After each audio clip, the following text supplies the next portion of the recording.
Metodologia é buscar, né, com quem já fez e já caminhou, né, as melhores práticas e a gente poder implantar aqui também nas escolas da região metropolitana para as nossas crianças. E, prefeito, em relação a essa questão da saúde, quais são as medidas que vocês na região metropolitana entendem que são necessárias hoje em relação aos próprios municípios, ao governo do estado, ao governo federal, e como vocês pretendem levar isso para o governo estadual e federal?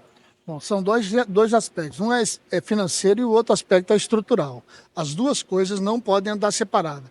Não adianta a gente botar mais dinheiro em Porto Alegre, muito volume de dinheiro, Porto Alegre já não tem uma capacidade estrutural de aguentar a demanda hoje hospitalar. A gente vê os hospitais, né, superlotados. Então é preciso fazer uma estruturação em toda a região metropolitana. Está aqui o prefeito André, que vai tocar junto, a associação junto comigo, sabe que a gente precisa olhar de forma, né, sistemática a saúde metropolitana e o que precisa ser feito em Canoas, né? Precisa abrir o HU em Canoas, precisa dar atenção para os hospitais da região metropolitana para poder descentralizar e essas instituições que estão trabalhando com alguma ociosidade possam absorver a sua demanda e não trazer para Porto Alegre. Porque Porto Alegre, além de ter esse déficit enorme financeiro, também tem o déficit de ocupação, não tem mais aonde absorver a população. Então é necessário investimento na região metropolitana e pensar em médio e longo prazo como estruturar os hospitais para que eles possam atender a demanda da população.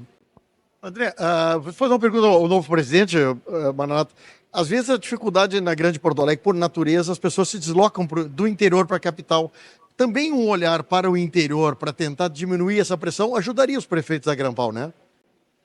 A gente, quando foi apresentado para assistir, a gente foi apresentado que ele ia atender as demandas do interior, o que ia desafogar Porto Alegre. Isso não aconteceu. A gente está vendo hoje estruturas que só atendem Porto Alegre. Nós estamos falando, por exemplo, do HPS, que é o único lugar que atende os queimados, né, de toda a região metropolitana. E isso acaba vindo para cá, e aí o déficit é muito grande. Custa R$ 8.000 por dia o paciente na UTI.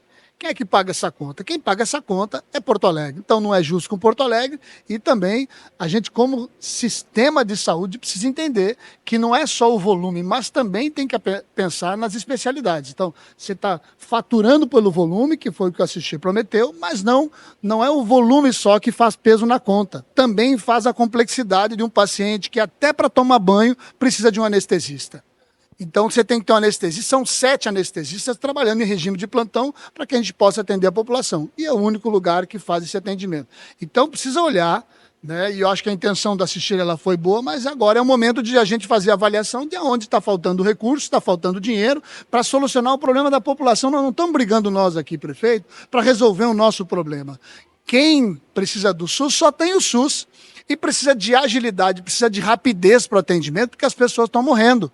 E as pessoas não têm condições de botar um plano de saúde na sua conta. Não tem condições de ter um atendimento se não ser naquele que mais precisa lá no posto de saúde, na unidade de saúde, no pronto atendimento. O nosso pronto atendimento hoje na unidade de Guaíba é a maior urgência e emergência do estado do Rio Grande do Sul. Nós estamos abraçando não só a nossa região, como também a cidade de Eldorado do Sul, que está se reestruturando na sua parte de saúde também, mas são mais de 700 pessoas sendo atendidas por dia numa urgência e emergência que foi montada para atender 350. Então é o dobro da capacidade. E isso a gente vê também a reflexo aqui em Porto Alegre e em todos os hospitais. Então essa reunião ela é uma reunião fundamental para que a gente possa fazer esse diagnóstico, né, de todos os gargalos que tem na região metropolitana, e a gente vai ver isso nos hospitais e também vai ver nas UPAs, poder montar esse diagnóstico e apresentar um plano de ação para o governo do estado, para a União. A gente está pedindo uma reunião com o ministro Padilha entre os 7 e 8, e aí sim a gente trazer para a mesa de negociação. Não se resolve as coisas se não for com diálogo. E é isso que tanto o André, como eu, no consórcio Grampal, vamos trazer numa conversa clara, honesta com o governo do estado. A intenção foi boa, mas ela não está atendendo a necessidade da população. E agora a gente precisa encontrar solução, e a solução é a 4 mãos. Se a gente precisar fazer alguma atividade dentro do consórcio, entre nós, para ajudar nesse rateio, nós estamos dispostos a fazer. Mas é necessário, é urgente fazer uma atualização da tabela SUS, é necessário ir para dentro da CIB, fazer uma repactuação do teto MAC, e isso a gente vai trazer numa discussão séria daquilo que não se paga e daquilo que a população precisa urgentemente de atendimento, e não chegamos no inverno. Nos preocupa que a gente está vivendo hoje, né, um gargalo, trabalhando no teto e não chegamos no mais do estado do Rio Grande do Sul. A gente vem de uma enchente em que a população tem vários problemas de saúde, problemas estruturais, perderam o emprego, perderam suas casas, tem um problema de saúde emocional gigante abatendo as comunidades. A gente tem índices de suicídio gigantes na região metropolitana de pessoas que perderam seu emprego, perderam sua casa, estão tentando voltar e não conseguiram se reestruturar. E tudo isso bate na nossa porta, bate na porta do prefeito. A população não tem acesso ao governador, não tem acesso ao presidente da República. Na porta do prefeito é diariamente que a gente tem que encontrar a solução. A solução começa por Brasília? A solução começa por Brasília, também aqui no estado do Rio Grande do Sul, mas é com diálogo. É com diálogo e a gente poder, de forma clara, poder olhar os números na mesa. A quantidade de gente que está precisando de atendimento. Só uma questão interessante, o prefeito de Taquari, agora o prefeito de Guaíba, Santa Casa de São Lourenço, por exemplo, os médicos se demitiram, não querem mais fazer atendimento. A pressão no interior também repercute igual a de vocês. Como vocês pretendem, a partir de quinta-feira, então, qual é o plano de ação sobre esse assunto? Primeiro fato, agora a gente vai fazer esse diagnóstico. Porque todo mundo trouxe números agora. Nós, prefeitos, a gente fica trabalhando com os números mais macros. Agora a gente vai sentar com o diretor de cada hospital e com o secretário de saúde para ver o que precisa ser feito agora. Nós não estamos trazendo para a mesa já soluções de longo prazo. Agora a gente precisa fazer atualizações e resolver. Bom, aqui, o que precisa ser feito em Canoas? O que precisa ser feito em Esteio? O que precisa ser feito em Guaíba? Para poder desafogar Porto Alegre e a gente equilibrar essa conta. Porque, mais uma vez, eu preciso falar. O problema é financeiro?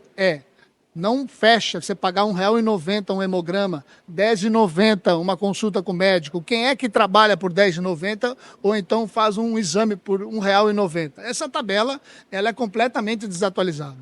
Então, é problema financeiro, é poder fazer esse acerto de contas e a gente está disposto a fazer isso, e diálogo, mas também é estrutural. Porto Alegre não tem mais capacidade de receber. Não tem mais hospital para receber. Nós é só botar mais dinheiro em Porto Alegre, os leitos estão todos lotados. Colapsou. Prefeito, em relação a essa questão financeira, alguns municípios, por exemplo, Novo Hamburgo, isso agora, que alegam que os municípios têm dívidas enormes, enfim, não conseguem dar conta. O próprio Novo Hamburgo entrou em situação de calamidade financeira. Aí entra essa discussão em relação à saúde, que se fala também talvez no consórcio, algum plano entre os municípios de fora de Porto Alegre custear parte do valor aqui, mas eu imagino que esses municípios não vão alegar que não tem condições de fazer esse pagamento. Aí tem o governo do estado que tem essa questão de associação ali dos valores pelo assistir e tudo mais, tem a questão do teto MAC no governo federal, que é uma discussão mais demorada, mais ampla, um pouco mais complicada, eu imagino. Como fechar essa conta, essa equação, com os municípios numa situação financeira difícil, o Estado e o governo federal tendo essa questão de ter que fazer uma negociação, uma mesa de conversa, enfim. Como fecha essa conta? Não, sem diálogo não tem como, e a gente poder olhar para dentro da estrutura orçamentária, tanto do Estado quanto da União e do município. Vamos falar de Esteio, por exemplo. Eu estava ouvindo o prefeito Costela, e está com hoje 34% do orçamento dele está na saúde. Nós temos 25 novos prefeitos na região metropolitana, 15 são novos prefeitos, né, que assumiram, jovens prefeitos, e que se depararam ainda com essa situação financeira. É um momento de a gente acertar as contas, é no início do mandato que a gente vai projetar e vai acertar o orçamento, e essa é a tarefa agora dos prefeitos. Se não acertar o orçamento agora, os próximos anos vão ser muito difíceis. Então tem que fazer o ajuste, e o ajuste é com a União, é com o Estado, é repactuando, melhorando a nossa CIB e encontrando aqui, né, junto com o Estado, um caminho. E a gente vai trazer para esse tema também, né, eu tive conversando já na última reunião com o presidente Alexandre Saltes, né, do Ministério Público, né, Procurador-Geral do Estado, e num tema que é também sensível a nós da Grampal, que é a questão da iluminação grave.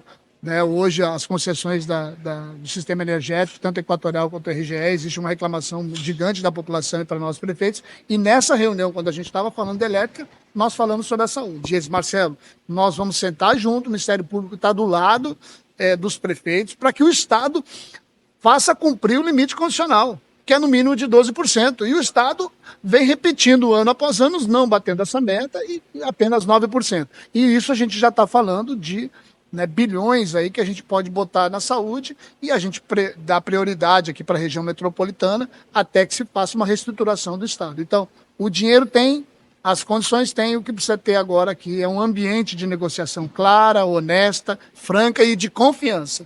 O processo tem que estar na mesa agora, porque não pode a gente ter ideologias de partido. Agora é o momento de entender que quem mais precisa está pedindo socorro. E é a população que não tem para onde socorrer. Ela só tem o SUS. E a gente tem que ter... Salvar a saúde. Salvar a saúde é um método importante agora. Prefeito, o senhor disse, né, que quer buscar também com o Ministério de toda a região metropolitana e até também, digamos, do interior gaúcho, em relação a essa questão de não fechar a conta na saúde. Principalmente Canoas. Mudou o ministro, né? A gente tinha uma relação com a ministra Anísia, agora o ministro Padilha, né? A gente está solicitando essa agenda com ele para ver e levar esses números. Então a gente vai fazer agora o nosso tema de casa na quinta-feira e vai fazer essa reunião com o ministro provavelmente entre o dia 7 e o dia 8 em Brasília. Obrigado.